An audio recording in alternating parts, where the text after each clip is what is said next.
Bonjour et bienvenue sur Mobility TV. Face à la presse aujourd'hui avec Karima Delli. Merci à vous d'être avec nous. Vous êtes la présidente de la commission transport au Parlement européen. Donc ici, on parle beaucoup automobile, mobilité. Et clairement, on sait que c'est à Bruxelles que beaucoup de choses se jouent. Alors sur l'électrification, la fin du thermique, la souveraineté européenne, le climat évidemment, l'hydrogène, le ferroviaire. On a énormément de questions à vous poser. Et pour vous interroger, je suis accompagné par Jean-Éric Raoul. Bonjour Jean-Éric, directeur de la rédaction de l'Autojournal et Sport Auto. Et Patrick Roger, bonjour à vous, directeur général de Sud Radio. Et c'est Patrick qui vous pose la première question. Karima Delli, c'est au niveau de l'Europe que ça se décide, comme on vient de le dire, pour l'avenir du transport dans sa globalité. Est-ce que c'est raisonnable de tenir ce calendrier de la fin de la voiture thermique, donc à l'horizon 2035 ? Pour l'instant, nous ne sommes pas fixés, puisque le texte, c'est la Commission européenne qui vient de nous le porter sur nos bureaux, le Parlement européen. C'est maintenant au débat au Parlement. Enfin, alors, ce sera au débat. Attendez. C'est pas aussi simple que ça. C'est-à-dire qu'on a reçu les textes. Ensuite, il y a un combat entre les différentes compétences des différentes commissions du Parlement européen, puisque lorsqu'on parle de la voiture, de la sortie du thermique, on vient taper sur différents secteurs.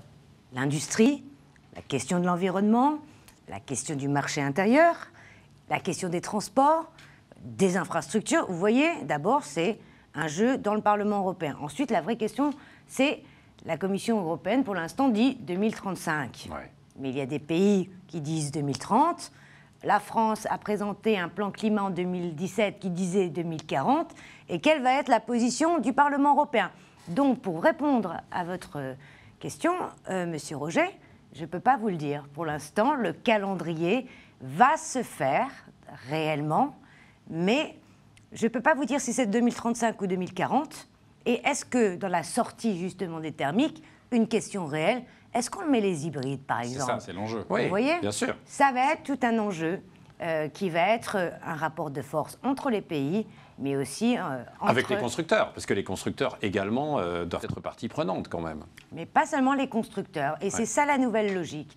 Moi, j'ai mis en place ce qu'on appelle les premières assises de la transformation de l'industrie automobile durant le Covid, parce que dans le Covid, on a vu que cette industrie avait été frappée de plein fouet, même après le Dieselgate. Donc tout de suite, je ne suis pas là pour dire « Oh là là, les mauvais constructeurs, vous avez truché ». Il faut passer à une autre étape. Donc moi, mon but, c'était de mettre autour de la table les syndicats, les constructeurs automobiles, les ONG, etc., pour avoir une feuille de route crédible. La feuille de route crédible, c'est de travailler avec tout le monde. Le problème que nous avons, c'est que le niveau de recherche et développement n'est pas forcément le même d'un constructeur à l'autre. Et quand on regarde juste à l'échelle européenne, il y en a qui ont investi un peu plus que d'autres. Et quand vous regardez dans une image globale, à l'échelle internationale, là, ça devient important. Pourquoi ?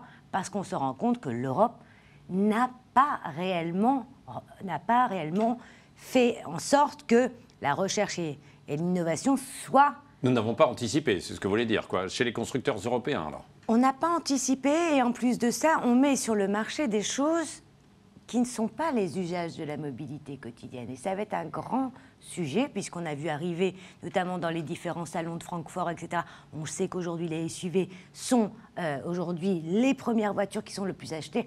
On pourra en reparler, bien entendu. Mais tout ça va être bouleversé. Et je le dis depuis 6 ans, le monde de l'industrie automobile va être bouleversé par 2 phénomènes.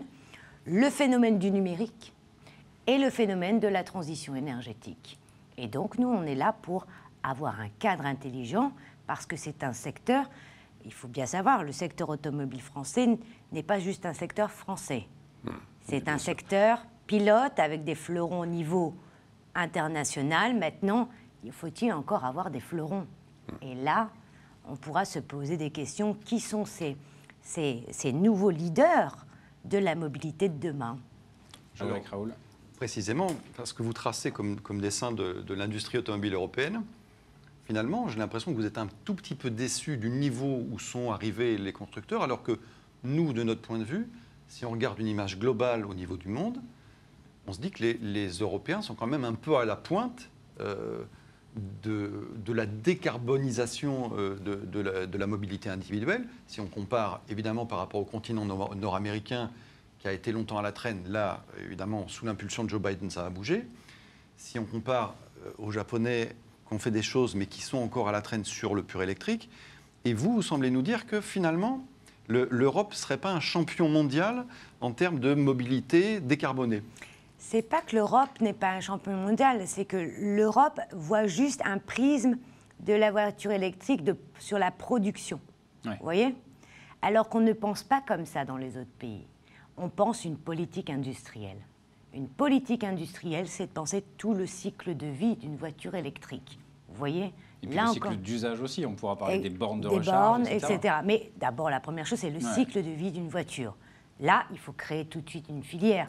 Comment on va recycler tout ça ? La filière de l'économie circulaire. Il n'y en a qu'un qui sait le faire, c'est Tesla. Tesla, dans sa voiture, il recycle tout. Pourquoi ? Parce que ce sont des matériaux très rares qui seront aujourd'hui dans une compétition internationale. Lui, il sait que demain, il sera sur un tas, justement, de matériaux rares. Ce qui fait que nous sommes en retard sur cette filière d'économie circulaire. Nous sommes en retard sur la formation de nos salariés.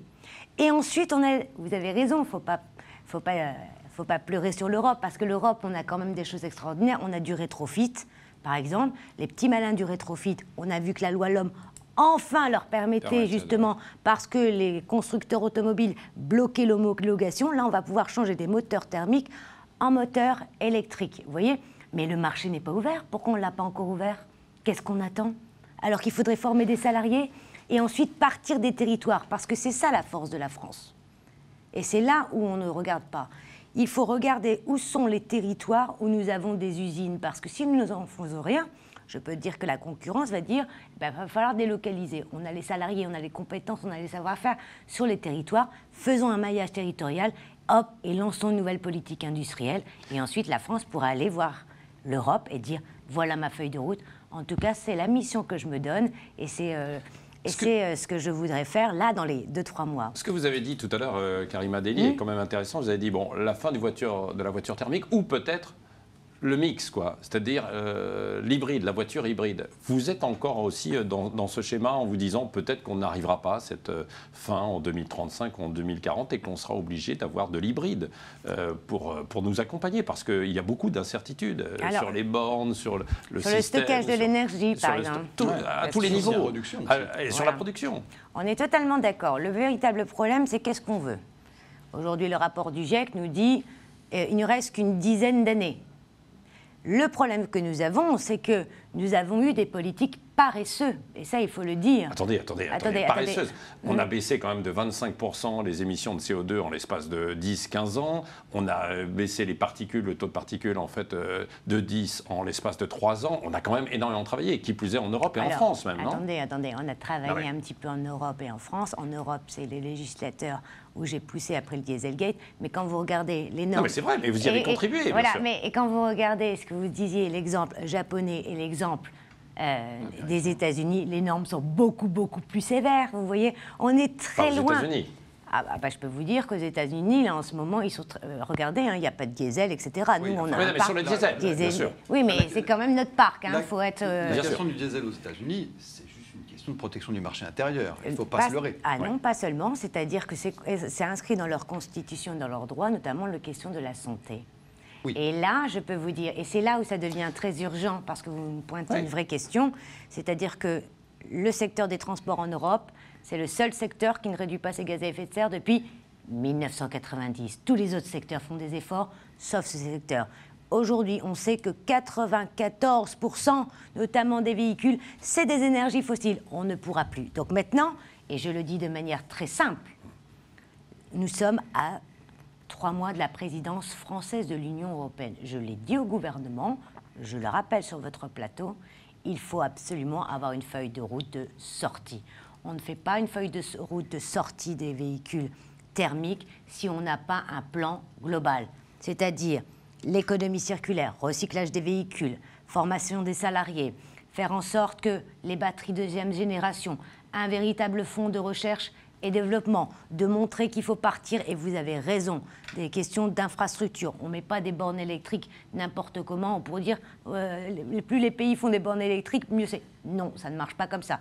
Et ensuite, il va falloir calculer aussi une empreinte carbone, ce véhicule électrique. Oui. Parce que la véritable question, vous l'avez un peu évoqué tout à l'heure, je vous écoutais, mais c'est la place de la voiture. Et on va voir que les usages vont complètement être bouleversés. La première chose, c'est repenser la place de la voiture. Première chose. Deuxième chose, permettre un mix énergétique. Et je vous le dis que là, on va avoir un problème. Pourquoi? Parce que, par exemple, une voiture électrique, en termes de cycle de vie, l'énergie, je prends la Chine, ou je pourrais prendre la Pologne, l'énergie vient de quoi? Du charbon. Nous, on est sur du nucléaire. En même temps, on doit réduire notre nucléaire. La part des énergies renouvelables n'est pas à la hauteur. Vous voyez, c'est là où la France devrait... On a normalement un haut commissariat au plan, là, monsieur Bayrou. Je pensais qu'on allait avoir une vraie feuille de route. On ne l'a pas. Ils ne le font pas. Moi, je le fais. C'est mon travail. Et je veux que la France porte une vraie feuille de route. Mais il faut que ce soit à l'échelle européenne, ce plan. Aussi, si l'on veut réussir en fait, sur l'ensemble en fait, des infrastructures. On ne pourra pas le faire seul en fait, de notre côté, puisque maintenant il y a des directives et il y a une volonté en fait, européenne. Il y a ça, mais c'est parce que c'est un combat que nous portons, mais en même temps les infrastructures, qui va les payer? Et c'est là où on va parler enfin, j'espère, de fiscalité. Vous savez, nous on est toujours en train de regarder les voisins. Moi, je l'avais dit, il fallait mettre en place une taxe poids lourd. Mais pas comme on a fait parce qu'on a eu des bonnets rouges. Vous voyez, la taxe poids lourd que moi... Alors nous, on ne dit pas taxe poids lourd en Europe. Alors je suis désolée, hein, c'est le langage un peu technicien. On appelle ça euro-redevance. L'euro-redevance est une taxe poids lourd qui s'applique notamment aux poids lourds, principe pollueur-payeur, qui ne sera plus sur le temps, sur les kilomètres. On va prendre en compte les externalités, la pollution, le bruit, etc. Et qu'est-ce qu'on dit ? Une partie de, notamment ces ressources, vont aller au ferroviaire, vont à la mobilité urbaine durable, vont aller surtout au changement de flotte, notamment chez les routiers.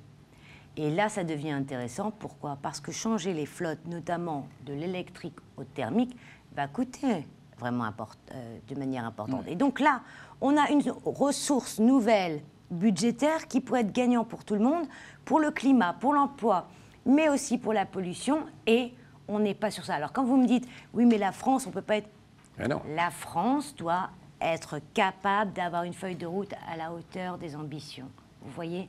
Et aujourd'hui, sur une feuille de route, je ne la vois pas. Donc, ça va se passer pareil. Comme la France n'a pas mis en place, par exemple, de taxes poids lourds, ben moi, je vais le faire au niveau européen. Ça va être... Et France, là aussi, ce sera pareil. La France n'est pas la dernière de la classe, tout de même, pour lutter en fait, contre l'ensemble en fait, des pollutions venant des transports. Aujourd'hui, vous pouvez pas dire ça quand on regarde en fait, l'ensemble en fait, des pays. J'aimerais vous dire oui. Le problème de fond, c'est qu'on est toujours en retard. Par exemple, on fait une loi climat qui est, je vous le dis, obsolète aujourd'hui, puisque la feuille de route, c'est moins 40. Désolé, nous, notre pacte climat, c'est moins 55 d'ici 2030. Donc, vous voyez, on est toujours en décalage, mais 15%. Mais quels sont les bons élèves, alors? Vous écoutez, je voudrais bien les voir en Europe. On a les Danois, on a les Suédois qui déjà... Attendez, les Danois, les Suédois, vous ne pouvez pas comparer, en fait, ce pays qui est beaucoup plus petit qu'un pays géographique beaucoup plus étendu. On trouve toujours des excuses non, pour mais dire... c'est pas ça, non, mais il y a la réalité des faits. Ils n'ont pas beaucoup d'habitants, et machin, etc. Et eux, ils n'ont pas de constructeurs automobiles, contrairement à nous. Ils en ont eu, enfin, les Suédois en ont, hein, mais enfin, bref, maintenant, ils sont chinois. Mais, voilà, mais en même temps, ils font des choix. Maintenant, moi, ce que je dis, c'est que la France a tout sur les questions de mobilité pour redevenir un leader.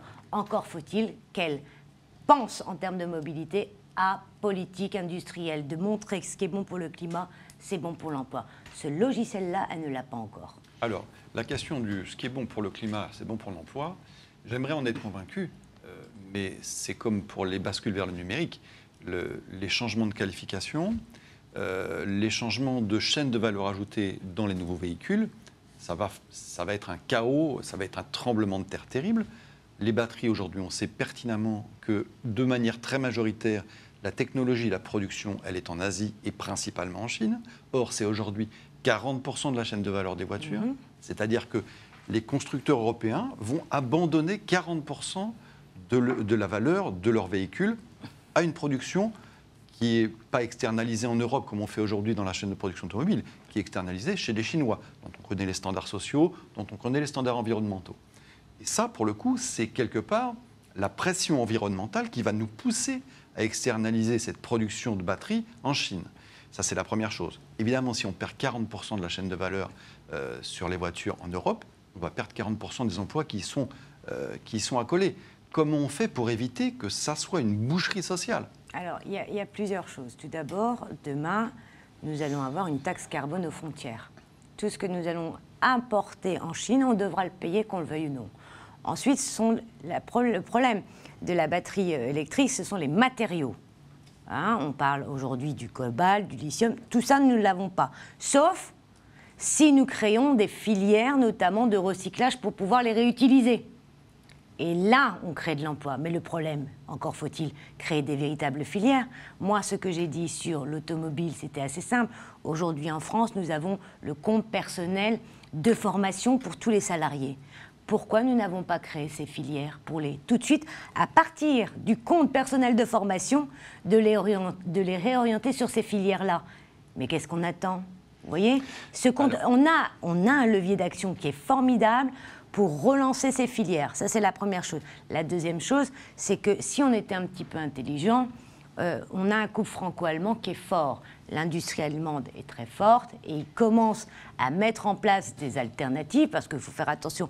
Il ne faut pas regarder toute l'industrie, notamment de la voiture. Il y aura d'autres choses qui vont arriver. Moi, ce qui m'intéresse dans votre question, c'est que là, vous êtes vraiment sur les voitures électriques. On pourra parler d'hydrogène, parce que l'hydrogène, malheureusement, ce n'est pas assez boosté, parce qu'une voiture n'est pas assez lourde.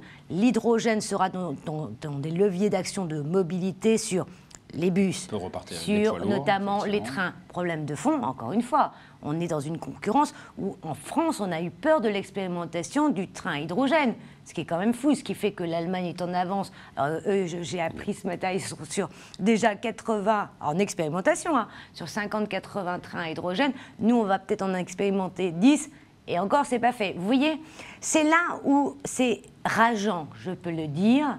C'est-à-dire, nous avons tout en France pour réussir. Mais encore faut-il avoir une vision.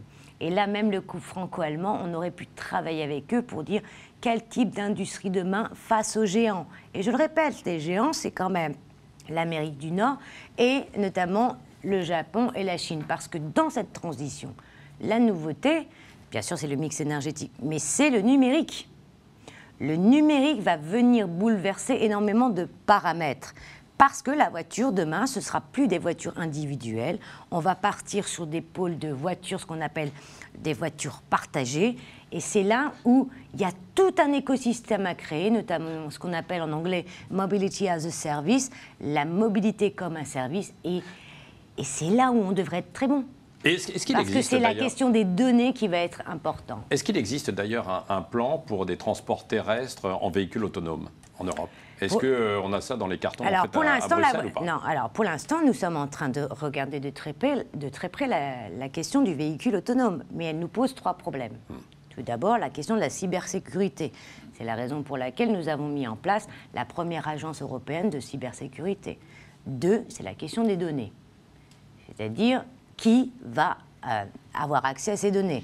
Moi, je considère qu'aujourd'hui, et c'est là le drame, je leur ai dit aux constructeurs automobiles, je leur ai dit, mais faites des plateformes d'open data pour que des petits start-up, je rappelle que 60% des start-up au niveau européen travaillent dans la mobilité.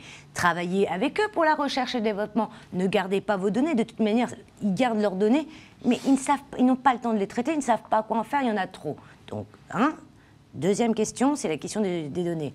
Troisième question sur la voiture autonome, ça va être la question de l'éthique, notamment tout le contrat juridique de la responsabilité, etc. Quatrième et dernière, c'est la consommation d'énergie. Je vous donne un exemple très concret. Une voiture autonome, pour détecter une flaque d'eau, petite flaque d'eau là, voilà, elle a besoin de 18 millions de données à la seconde. C'est énormément d'énergie, vous voyez. Mais ça veut dire que les villes, demain, il faudra trouver de la place pour les data centers, parce que c'est beaucoup d'énergie. Et ensuite, la voiture, ça doit pas... Énergie, pollution. Voilà. Et ensuite, il reste quand même une voiture. Donc, vous voyez, ça ne désengorge pas nos routes.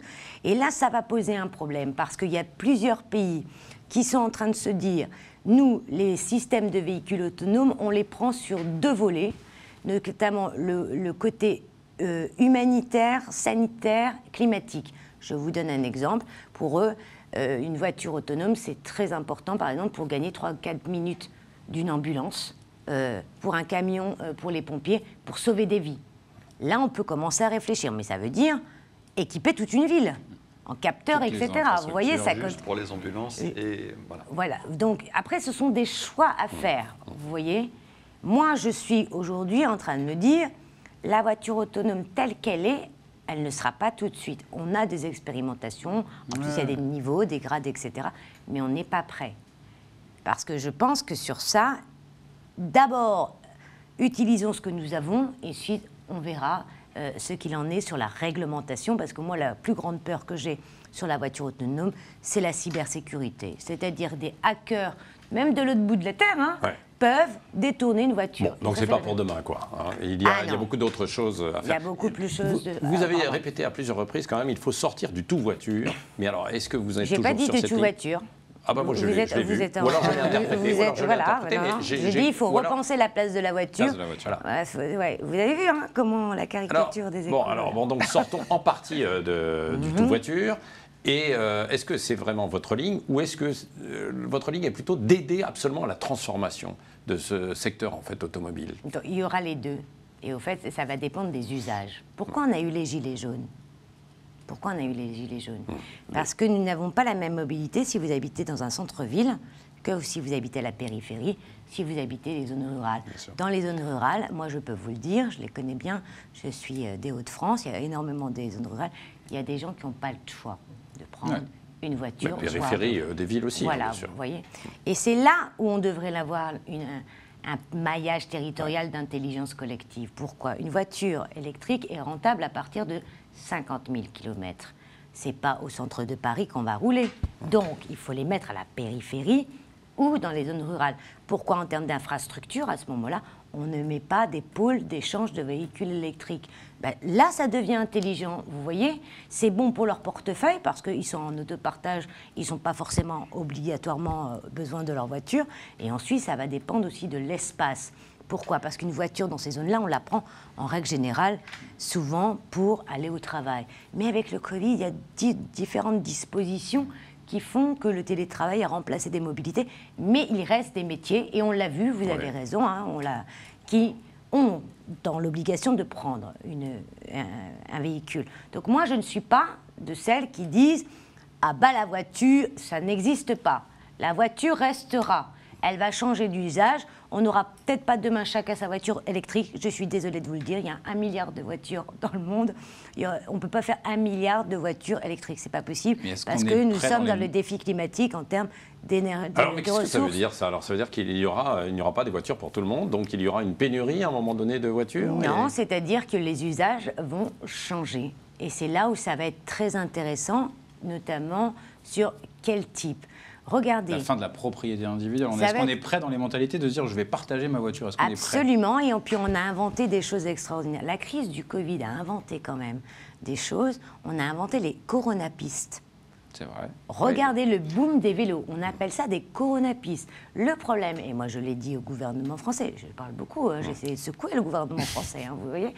Par exemple, on a des vélos. Les Français n'étaient pas des amateurs de vélo. Vous regardez les autres pays, on est à 3%. Voilà, parce que parce que c'est l'imaginaire, vous voyez. Quand on dit à un Français le vélo, il pense que c'est un jeune homme avec un petit short oui, c'est le Tour de France moulant. Ou c'est du loisir. Voilà, donc c'est pas un moyen de transport. C'est en train de changer parce qu'on est en train de mettre des vélos, et ça c'est la réglementation européenne, où on va rendre obligatoire la place de vélo dans les trains pour l'intermodalité. Vous allez voir que ça va changer. Quelle échéance, ça, d'ailleurs ? Là, à partir de 2023-26, c'est minimum 8 places de vélo dans tous les trains. Il y a du travail, Il y a du travail, mais là aussi, et là, je vous le dis, on a tout. Il y a les accès, parce qu'il y a les trains, mais il y a les accès. Il y a l'accès pour les personnes en Île-de-France, partout. Il y a ça, mais il y a surtout les personnes en situation de handicap. Et le problème, c'est qu'en France, la mobilité est devenue un accélérateur de précarité. Quand je regarde les chiffres, c'est terrible. Oui. Vous voyez qu'il y a plein de gens qui ne passent pas un premier rendez-vous. Il y a plein de gens qui refusent des offres parce qu'ils n'ont pas ils n'ont pas de mobilité. Et c'est là où ça devient très dramatique, parce que même dans les zones rurales, on a dit « Allez, la voiture, on va régler la fracture territoriale ». Mais il y a plein de gens qui ont la voiture. Est-ce que ça a réglé la fracture territoriale ? Absolument pas. Pourquoi maintenant il faut penser à cette question de mobilité ? Et je vous le dis parce qu'en France, il y a un peu moins de 8 millions de personnes que nous, déjà en Europe, on appelle des précaires de la mobilité. Mot qu'on n'entend absolument pas en France. On dit on va faire de la mobilité inclusive, on ne sait pas ce que ça veut dire en France. On invente des mots qui, voilà. Nous, on appelle des chats, vous voyez. 8 millions de précaires de la mobilité, ça veut dire 8 millions de personnes qui, n'ont pas les moyens de bouger ou qui ne sont pas desservis. Et ça veut dire qu'ils sont repliés sur eux-mêmes. Ça va être une des grandes priorités dans les mois et dans les... C'est très intéressant. J'ai lu un peu votre parcours et j'ai vu que vous vous intéressiez à la société de manière assez large, y compris aux problématiques de pauvreté, problématiques de logement et d'habitat.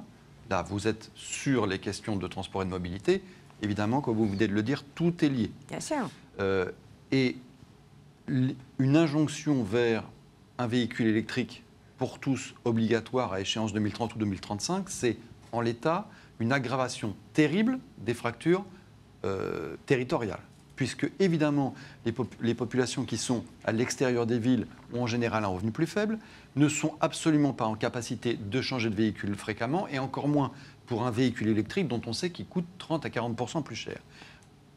On a vu donc aujourd'hui, de la part de l'Europe, les injonctions et l'échéancier pour ce changement vers l'électrique. On n'a pas vu de manière parallèle qu'est-ce qui va être mis en place pour éviter ça et pour permettre à ces populations-là d'avoir un accès à une mobilité réelle et pas juste fantasmée. Les transports en commun, dans l'approche banlieue parisienne, ça n'existe pas en vrai. Le Parisien, il profite de tout. Une voiture électrique par voiture électrique, ce n'est pas un souci. En banlieue parisienne, là, c'est un vrai souci. Dans la Creuse, on n'en parle même pas. Alors, vous posez une vraie question, mais moi, je porte une écologie populaire. Moi, je suis dans la réalité. Vous voyez ? Je ne suis pas dans le blabla. Je vais voir ce qui se passe sur le terrain. On ne fait pas de la mobilité à coup de slogan ou c'est pas mon affaire. Sur ce que vous dites, concrètement, notamment dans les zones rurales, le problème de la voiture électrique aujourd'hui, c'est qu'elle est inabordable. Le coût est inabordable. Quand un coût est inabordable, qu'est-ce qu'il faut faire ? Il faut trouver des dispositifs qui permettront à ces populations justement de sortir de leur véhicule thermique et de pouvoir avoir une alternative. Pour l'instant, l'équivalence électrique thermique, selon différentes études, c'est pas avant 2026-27 au mieux. Au mieux, mais les prix pour l'instant sont inaccessibles. Donc, si je puis me permettre, 2027, pas parce que les prix de l'électrique vont baisser, parce que ceux du thermique, sous la force des normes, vont monter. C'est ce que disent les constructeurs. C'est-à-dire qu'en fait, il n'y a aucun espoir qu'en 2026-2027, le véhicule électrique baisse. En revanche, même le thermique va devenir inatteignable. C'est là où, comment on rend un service public, notamment de la voiture électrique ? Eh bien, il faut faire ça. C'est ce qu'on a un peu tout à l'heure parlé, c'est-à-dire que la voiture électrique devra être, dans certaines zones, un bus, au fait, et un service public. Quand vous parlez des zones rurales, alors moi, je suis très triste, et je vous le dis, mais j'ai regardé le maillage français, 90% des Français habitent à moins de 10 km d'une gare. Tout a été fermé. Et vous savez quoi ? En Europe, moi, mes collègues, ils me disent « Mais pourquoi en France, vous appelez ça des petites gares ?» Ils ne comprennent pas. Pour eux, c'est la mobilité du quotidien, 10 km. Qu'est-ce qu'on attend ? Là, il va falloir aussi, et ça tombe bien, parce que le plan de relance doit être lancé dans la transition. Qu'est-ce qu'on attend pour relancer ? Il faut d'abord faire un diagnostic. Où sont les populations et les zones en France où, justement, nous devons investir pour, faire en sorte qu'il y ait réellement plus des fractures à cause de la mobilité. Donc, il faut investir. Je vous le dis, c'est ça le drame de la France. Tout à l'heure, vous disiez les 40 ans du TGV. Le TGV aussi a beaucoup fait de mal parce qu'on a dit, et ça c'est les élus, je suis désolée, tout le monde dans les grandes villes, tout le monde voudrait avoir... voulait son TGV. Voilà, ouais. Si vous gagnez 20 minutes, vous êtes hyper fiers d'avoir votre TGV au détriment de tous les autres territoires, ce qui était un scandale. C'est pas comme ça qu'on fait de la prospérité. C'était finalement le train des bobos. Oui, mais certains disent pour aller dans le Luberon de Paris. Voilà, c'est pas comme ça qu'on fait de la mobilité. La mobilité doit prendre en compte toutes les particularités. Donc d'abord, un plan de rénovation de ces lignes. Moi, je dis le réseau secondaire. Je n'aime pas dire les petites lignes. Je trouve ça terrible pour ceux qui y habitent. Hop, ça crée de l'emploi. Et ensuite, il y a les 10 km. Et c'est là où ça va être très important. Pourquoi je mets des vélos dans les trains ? Parce que les vélos dans les trains, même de l'électrique, vous pouvez les faire à 10 km. Vous voyez, et vous trouvez toujours des systèmes. Et vous pouvez même mettre une offre de service public à la sortie des gares, comme c'est le cas.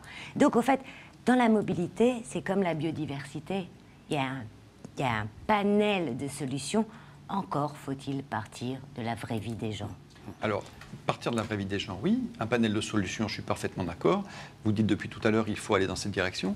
Sauf que ce que vous dessinez, c'est quelque chose qui, d'un point de vue du coût collectif, est colossal. C'est-à-dire que, oui, effectivement, pourquoi est-ce que les petites lignes de la SNCF ont baissé? Parce que le coût d'exploitation était juste pas soutenable, ni pour la SNCF, ni pour les collectivités. Et que pour maintenir ces lignes en exploitation, il faut augmenter les impôts de manière assez importante. Ça, c'est valable pour les trains, c'est valable aussi pour une desserte qui permet une liberté de transport décente quand on habite dans un village de 2000 habitants. OK, on peut avoir un bus qui vient le matin et qui repart le soir, c'est loin de répondre à tous les besoins des habitants. Mais si on a 2 personnes dans un bus, ça n'a économiquement aucun sens. Et pour le coup, la voiture individuelle devient la plus rationnelle d'un point de vue économique et peut-être même d'un point de vue environnemental. Faire rouler un bus à vide, d'un point de vue environnemental, ce n'est pas pertinent non plus. Oui, alors ça, je suis d'accord avec vous, mais encore faut-il ne pas mettre à disposition un bus pour 2 personnes. Ça veut dire qu'il faut développer ce qu'on appelle le pooling, le partage, les voitures. Ça, c'est très français. Ça n'existe pas du tout. Il n'y a même pas de route. Par exemple, pour le covoiturage. Quelques voies dédiées en France, mais il n'y en a vraiment pas beaucoup. Mais il y en a une qui va encore s'ouvrir du côté de Lyon, etc. Mais ça ne fait pas partie de notre culture. Donc il va falloir multiplier ça. Une autre question qui, moi, me semble très, très importante dans la mobilité de demain, c'est pourquoi on est dans cette situation-là. C'est parce qu'on n'a pas su, justement, anticiper le type de mobilité. Par exemple, moi, je suis de Lille. Voilà, je voudrais prendre le train, Lille, je sais pas, Nice par exemple, Lille-Nice, allez, on va un peu rigoler. En journée, ça coûte très cher pour les gens. Et le prix d'un billet de train, ça va être la clé de la mobilité de demain. Le problème, c'est qu'on a laissé la concurrence se faire tout et n'importe quoi. On a dit qu'il faut démocratiser, notamment les low cost. Et donc, vous trouvez des billets notamment beaucoup, beaucoup moins cher. Et c'est là où ça ne va pas. Pourquoi ça ne va pas? C'est l'Europe quand même qui a poussé un tout petit peu à l'ouverture de la concurrence sur les transports et notamment le ferroviaire. Attendez. Alors, ne m'engueulez pas en disant que c'est l'Europe. Je suis très contente que vous m'anticipiez le titre de présidente de la Commission européenne de Mme von der Leyen. C'est peut-être le cas dans quelques années. Écoutez, on sera très fiers. Mais le problème de la concurrence, et c'est là, c'est que tous les gouvernements que nous avons eus en France sont arrivés en disant on veut l'ouverture à la concurrence parce que la concurrence, ça fait du bien à notre grande entreprise qui s'appelle la SNCF. Vous allez voir ce que vous allez voir. Qui est en déficit quand même, majeur, depuis des années aussi, il faut le dire, c'est pour ça. Qui est en déficit, mais nous avons quand même 150 000 cheminots, nous avons un rayonnement. Aujourd'hui, la SNCF ne se développe pas seulement en France, elle a d'autres capacités au niveau européen. Donc tout ça, c'est quand même une marque. Bien sûr. Vous voyez, on défend un fleuron. Et c'est là où ça devient dramatique, c'est qu'à un moment, moi j'attends un chef d'État demain qui dise « mais attendez, on est dans une concurrence totalement déloyale. Donc on va à l'Europe et on tape du poing sur la table. » Eh bien, moi je ne les ai pas trop bien entendus. On a plutôt tendance aussi à dire les low cost. Les low cost ont fait la loi au point que même nos entreprises à nous de l'aviation, nos propres compagnies, ont créé des propres filiales low cost. Pour concurrencer. Pour concurrencer. Vous voyez le délire dans lequel on est. Donc maintenant, ce qu'il faut faire, et je vais vous répondre, c'est-à-dire, si on veut vraiment investir sur la question des prix, il n'y aura pas trois choix. Il faut dire, et je trouve ça totalement normal, si on taxe l'essence des voitures, il faut taxer le kérosène. Et je peux vous le dire, c'est une des propositions, notamment de la Commission européenne. Il y a eu une étude, c'est 33 centimes le litre. Ça va. Vous voyez, c'est pas 33 centimes le litre. 33 centimes le litre apporterait au budget de l'Union européenne 33 milliards d'euros par an. Allons-y, en fait. Et une fois qu'on a ces ressources, on les investit sur la mobilité, notamment durable, sur le retour des lignes qu'il faut rénover. Et en même temps, il va falloir former et revaloriser les métiers du train, qui sont extraordinaires. Et en même temps, il va falloir réinventer à partir des usages.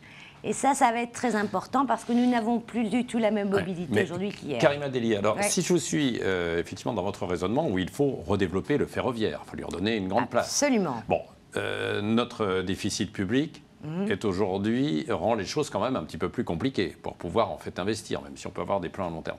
Pourquoi vous êtes opposé à cette ouverture en fait à la concurrence pour ouvrir des lignes en fait un petit peu partout? Et on n'est pas dans une nationalisation en fait totale. Au contraire, vous voulez en fait démocratiser. Ça passe par l'ouverture à la concurrence. Moi, j'aimerais. Ça permettrait effectivement de rendre les choses plus accessibles, peut-être. Vous savez, vous avez le même discours que les Anglais lorsqu'ils ont fait l'ouverture à la concurrence. Tout le monde était très content parce que justement, ça allait booster notamment leur monopole mais c'était national. Que sur quelques lignes. Attendez. Oui. Donc tout le monde était content. Et ensuite, on s'est rendu compte de quoi? Que les concurrents, à un moment, il faut mettre la main à la poche pour rénover. Et ils se sont dit, non, moi, je n'ai pas envie de rénover parce que voilà, vous voyez.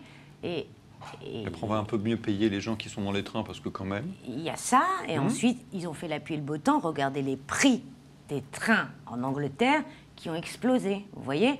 Et ça, c'est pas possible. Oui. Parce qu'aujourd'hui, et je vous le dis, l'ouverture à la concurrence, on doit mettre des garde-fous. Premièrement, je vous le donne un exemple très concret. Je fais Lille-Arras, Arras-Paris. Hyper rentable, d'accord? Un concurrent me dit, je vais vous acheter le sillon Arras-Paris. Et si elle transfère du personnel, je fais comment, moi? Je dis quoi, à nos salariés? Si la Deutsche Bahn, demain, la grande entreprise allemande vient en disant l'ouverture à la concurrence, sur ce trajet, c'est mon train et mes salariés. Vous voyez ce qu'on est en train de créer? Après, il y a l'open access sur la grande vitesse. Donc là, où n'importe qui peut venir, il peut y avoir plusieurs choix pour le voyageur. Et par contre, quand c'est les régions... Et c'est là où nous devons être vigilants. Pourquoi? Parce que les régions, il faut mettre des garde-fous sur le volet des garanties sociales. Première garantie, c'est véritablement faire en sorte qu'il n'y ait pas de transfert, par exemple, de personnel, qu'on ait un maintien de la tarification sociale. Là, c'est en train de se faire. Ça va arriver avec Transdev qui a gagné, par exemple, un lot en région PACA. Pour l'instant, sauf qu'il y a Tello, là. Qui va arriver aussi. Tello qui va arriver. Mais là, du coup, et moi, je peux vous dire que Tello, c'est pas des petits gentils comme on voudrait croire. Non, mais il faut... C'est le Ryanair du rail. C'est le Ryanair du rail, totalement. Et donc, tout le monde va dire, ça va être moins cher, etc. Ils vont s'installer, ils vont prendre des lignes qui sont rentables. On rénove. On fait tout pour que, il y ait de l'accessibilité. On travaille avec les usagers. On donne des nouveautés dans les gares, etc. Et on dit, c'est notre argent, mais on le donne à la concurrence. Alors, comment on fait pour empêcher, entre guillemets... Et là, il y a un petit problème, vous voyez. Et là madame, je reviens un petit peu sur ma position initiale. Je ne pense pas que ce soit la France qui, pour valoriser la SNCF, se soit dit « Quelle excellente idée d'ouvrir la concurrence ». Aussi bien l'ouverture à la concurrence du rail que l'ouverture à la concurrence des réseaux d'électricité, ça faisait partie de négociations plus globales dans lesquelles on a cherché à défendre notre agriculture, si je résume, et à s'arc-bouter sur la PAC.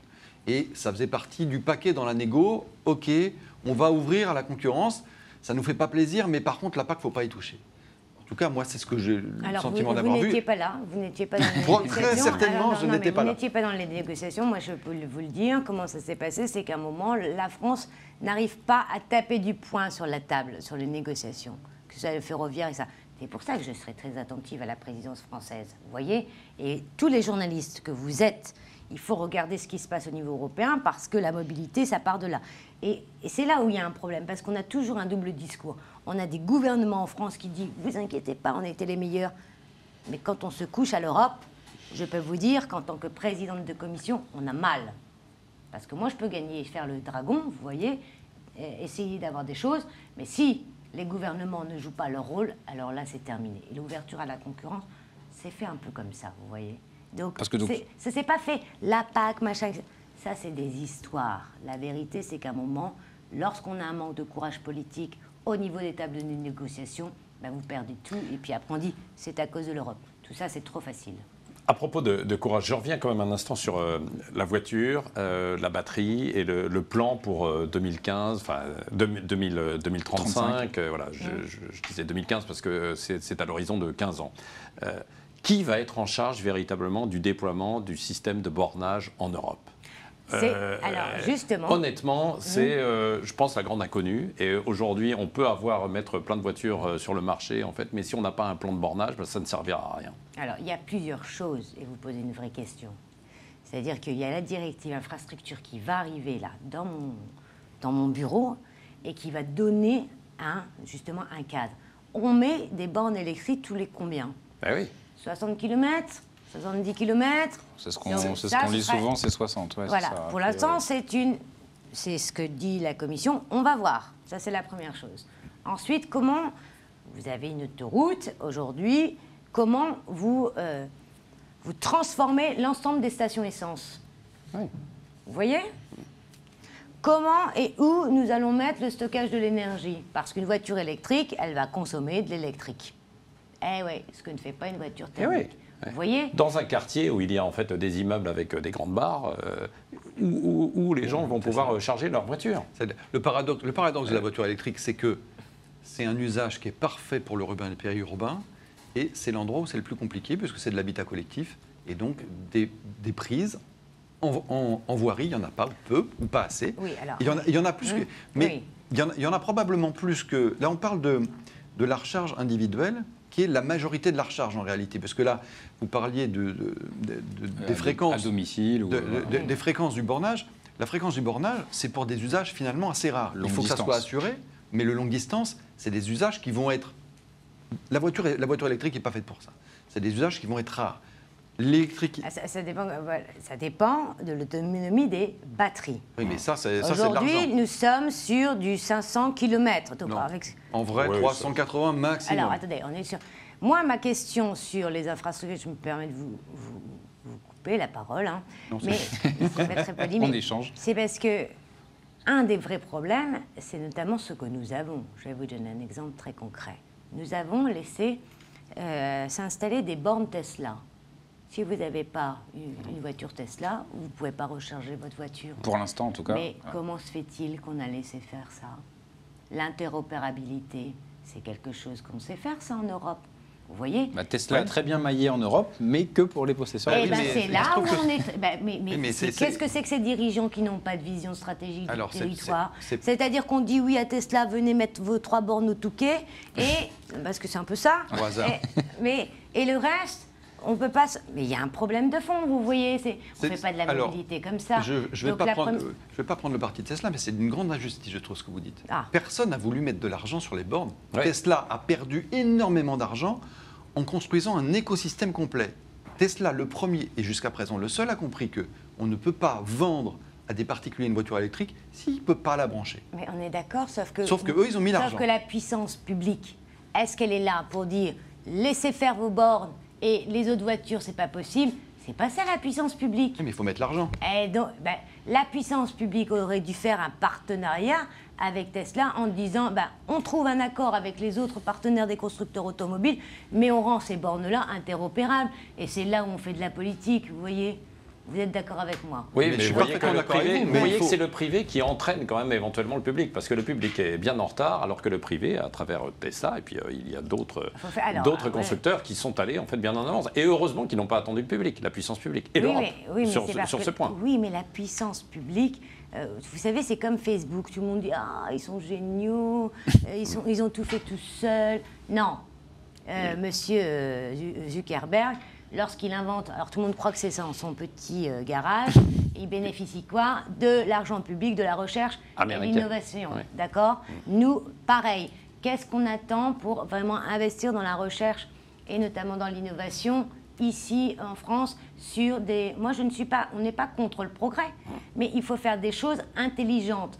Tant qu'on n'a pas regardé cette recherche et la recherche et le développement dans l'innovation, ça n'ira pas. Je vous donne un exemple très concret. Et ce sera le dernier parce qu'on arrive à la fin de notre émission. Sur cette question de recherche et innovation partenaire public-privé, moi je regarde le côté de l'aviation. Vous voyez, l'aviation, ça va être qui est bouleversée autant que l'automobile. Les ateliers, notamment Airbus, sont en train de travailler sur l'avion hydrogène ou l'avion solaire. Horizon 2035 aussi, d'ailleurs. 2035, pareil. Mais le problème, c'est que nous sommes très en retard, et ils le disent. C'est pas qu'ils sont mauvais, c'est qu'il manque un véritable fonds d'investissement, de recherche et d'innovation. Qu'est-ce qu'on attend, en fait? Sauf que ces ingénieurs-là, à un moment, si on ne leur donne pas des moyens pour chercher, qu'est-ce qu'ils vont faire? Ils vont aller à l'autre bout de l'Atlantique, et après on va pleurer en disant « Oh, on perd tous nos chercheurs ». À un moment, il faut donner des bonnes conditions de recherche. La dernière chose, et je tiens à le dire, ce que nous vivons dans le bouleversement de l'automobile, nous allons le vivre aussi dans le bouleversement de l'aéronautique. Il ne faut pas perdre les savoirs. Les ingénieurs de l'aéronautique, demain, pourraient créer les nouveaux hubs dans les trains. Et ça va être totalement nouveau en termes d'écosystème. On a besoin d'eux et donc il faut pas croire que les écolos, on est contre les... Non, on veut les accompagner et les aider. Voilà. Une révolution passionnante. Merci à vous, Karima Delli. On se reverra avant 2035, je pense, pour reparler de tout ça. Merci beaucoup d'être venu sur le plateau de Mobility TV et à bientôt. À bientôt.